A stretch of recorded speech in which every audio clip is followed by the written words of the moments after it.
Now we're going to talk about becoming a social listener. Listening on social media is critically important. You have to remember that social media is social first. So the first step in becoming a social media listener is to know your keywords. Think through what is your audience looking for, how do they define you and your organization, and what certain keywords really jump to the top. Also, you want to think about what keywords is Google picking up on your website. There's a really great exercise you can do to utilize the Google keyword tool in the AdWords platform to evaluate the popularity of the terms you are searching for. Do you define yourself by a word that no one in the world is looking for? Or alternatively, how do similar terms that describe the same thing compare? Think about things like wind power versus wind energy, or windmill versus wind turbine. How do all these keywords that describe the same thing match up? This keyword audit can help you determine what words to use in your social media posts to drive the most traffic to your website or around your campaign or mission that you're hoping to accomplish. There are a couple of other tools that you can utilize that measure social media sentiment. The good news to think about, well, maybe not the good news, but something to think about when you're picking these tools is that in general, you'd like something that's fast, cheap, and good. In the real world, most things can only be two of those ideas. So it can be fast and cheap, but it might not be that great or thorough.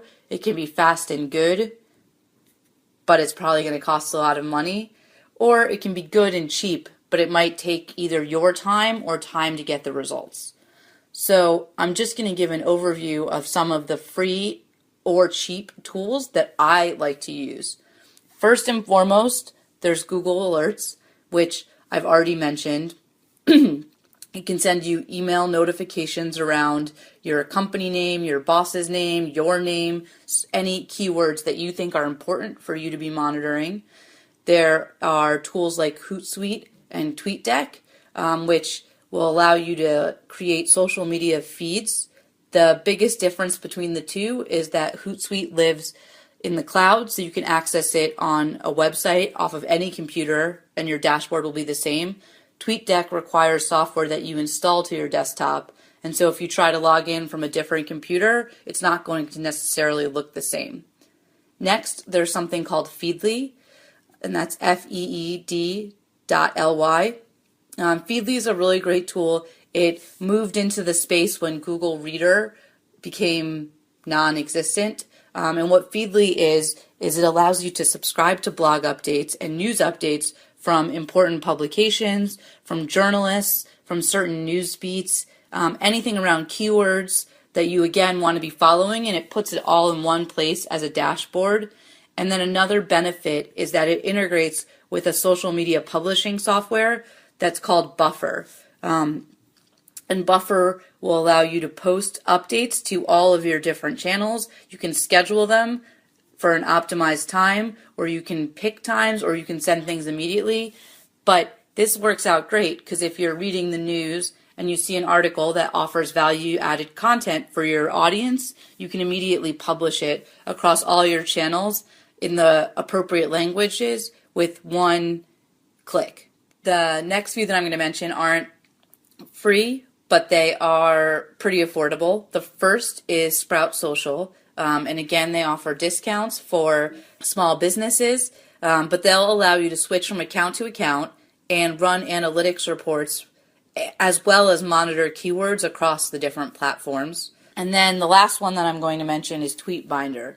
Tweetbinder is an excellent Twitter analytics tool. It provides you free reports around keywords and allows you to see who the power users are that are mentioning your brand and specific topics, and then what they are saying and what their reach is.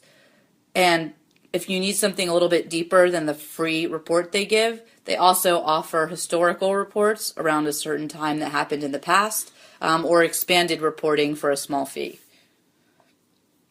When it comes to paid software, most of the tools are relatively similar. A couple that I'll mention are Radian6, Cision, Focus, Meltwater, and Sysomos.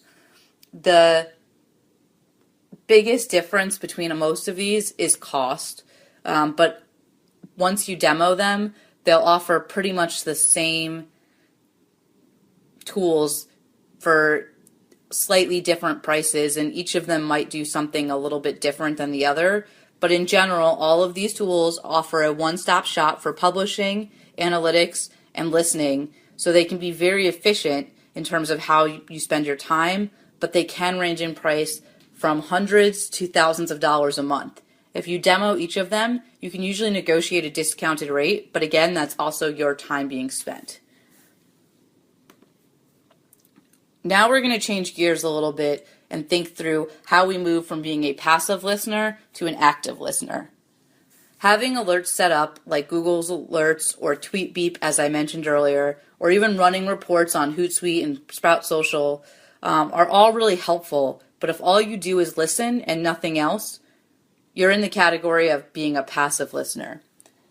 It's okay to be a passive listener at first. Passive listening can be really helpful, and it can be a learning exercise, but eventually you need to start taking actions based on what you're hearing.